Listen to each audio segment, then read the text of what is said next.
It's the end of the year, which means it's an obligatory top 10 games of the year list. Now, the same as before, I'm going to be talking about my personal favorite games, not the ones that scored the highest or reviewed the best. It's the games that I liked the most, I had the most fun with, and meant the most to me. My personal favorite games. So this is my top 10 games of 2013. This may seem like kind of a cop-out entry because it's Mario, but the new Mario really is that good. It does start off with its typical Mario fare, but the difficulty really cranks up towards the end. And even though you only see 6 worlds on the map at the beginning, there are actually another 5 more worlds beyond that, plus the Champion's Road. The stages in the final few worlds are legitimately tough, especially if you try to collect all the green stars and get to the top of the flagpole, which you need to do to get to the very final stage. It has solid platforming, wonderful stage design, and some genuine creativity. The final Bowser fight was really cool to me. It's still not as good as, say, the Mario Galaxy games, but Mario World really should not be overlooked.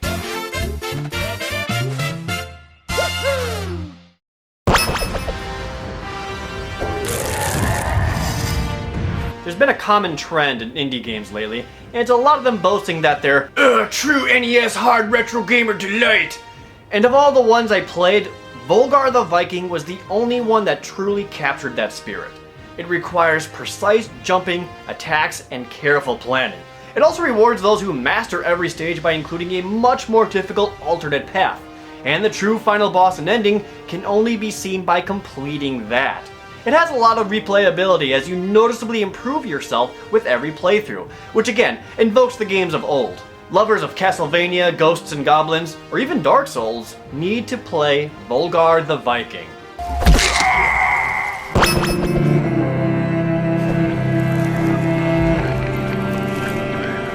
It's hard to name a more realized, breathing world than BioShock Infinite.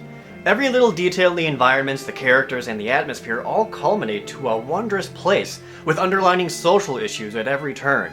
It's because that it's all presented in a very believable way that elevates Infinite's world above others. And damn it, I liked the gameplay too. The use of the skyhook to allow a bit more freedom and frequent mobility in gunfights shot adrenaline into every battle. I know a lot of people didn't like only being able to carry 2 guns, but I didn't mind it at all. If anything, it made Elizabeth's assist in tossing you additional weapons that much more helpful. Having her as a reliable partner instead of a liability made her a joy to be around instead of a nuisance. Ah yeah, I guess the plot's pretty good too. Heads. Or tails.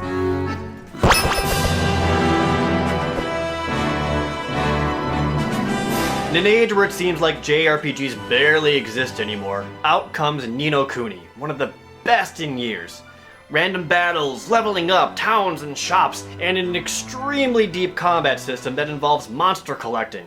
It sounds like a lot and should be overwhelming, but Ni no Kuni is also an extremely relaxing game to play. It's a great way to unwind and just enjoy a video game, but it still offers plenty of tactics in battle that you can get a lot out of it if you put in the effort. I don't even feel like I need to mention the Studio Ghibli art style, visual cutscenes, and splendid music, but too bad, I just did. If you're tired of feeling burned on RPGs, Ni no Kuni is the remedy that you need.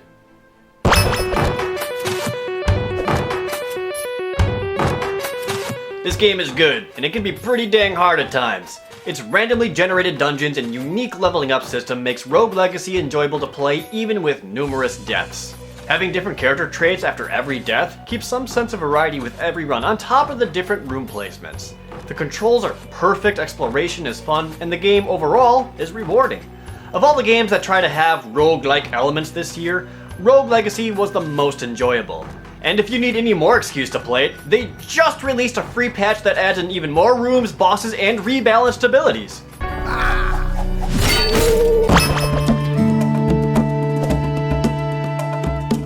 You ever look at your PlayStation Vita and ask yourself, God damn it, why did I buy a PlayStation Vita?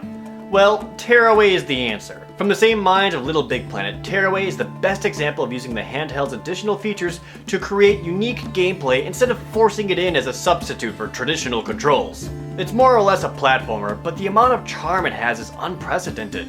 Seeing your fingers in the world with the back touchpad and using the camera to add to the game world is honestly really cool. And typical of Media Molecule, the freedom given to you to create new characters is a time sink of its own. Probably the most overlooked title on this list, Tearaway should be in every Vita owner's very small library.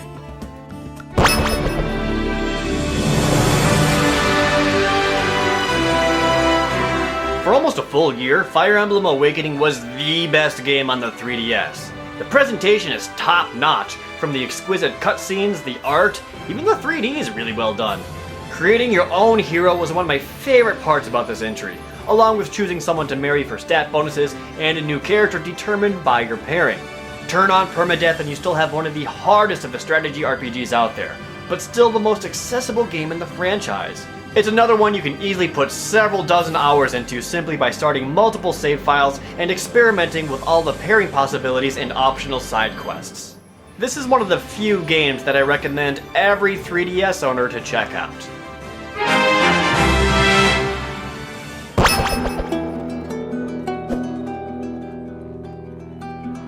It's hard not to expect anything less than great from Naughty Dog, but The Last of Us is truly one of their best.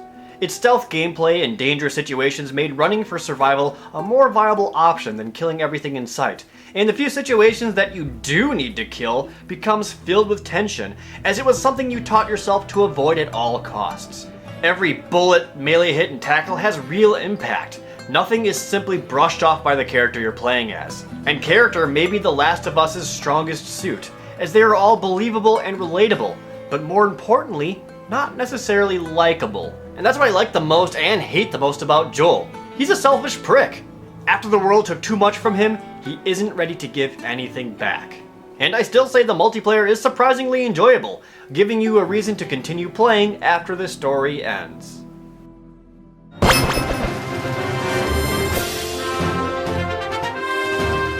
My god, this is a good-ass Zelda game! It strips away a lot of the bullshit that has plagued Zelda in the past few entries. No annoying partner character, no combat gimmicks or hooks, and no forced path to progression. The freedom of dungeon selection and world exploration are its best features. Having all the special weapons available right away seems bizarre at first, but the game is brilliantly designed around it and still offers up a bit of challenge in progressing through.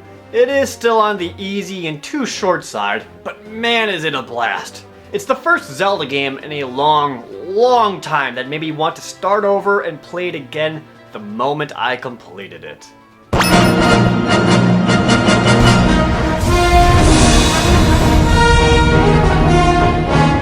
I don't know if you know this about me, but I'm something of a Monster Hunter fan. In case the videos on my channel didn't alert you. But this really is the most fun I had with any game all year. The constant hunting with friends, the desire to improve my weapons and armor, and the promise of a new monster right around the corner kept me engrossed into the game for over 200 hours. Every hunt is enthralling, even if you have to do it multiple times just to get a single rare drop that you need to upgrade. And a lot of people call the game repetitive because of this, and they're right. But I never got bored, and that's the key difference that sets Monster Hunter apart. It's one of the best games on the Wii U and one of the best games on the 3DS. If you've still been holding out on playing it, knock it off! Go get Monster Hunter 3 Ultimate. If there's a game you feel like should have been on the list but wasn't, well, there's probably a couple of reasons for that. One, I didn't enjoy the game as much as you did. Or two, I probably didn't play it, like Rayman Legends. Sorry. I was playing a lot of other games this year, mostly bad ones. And 2013 had a lot of bad ones.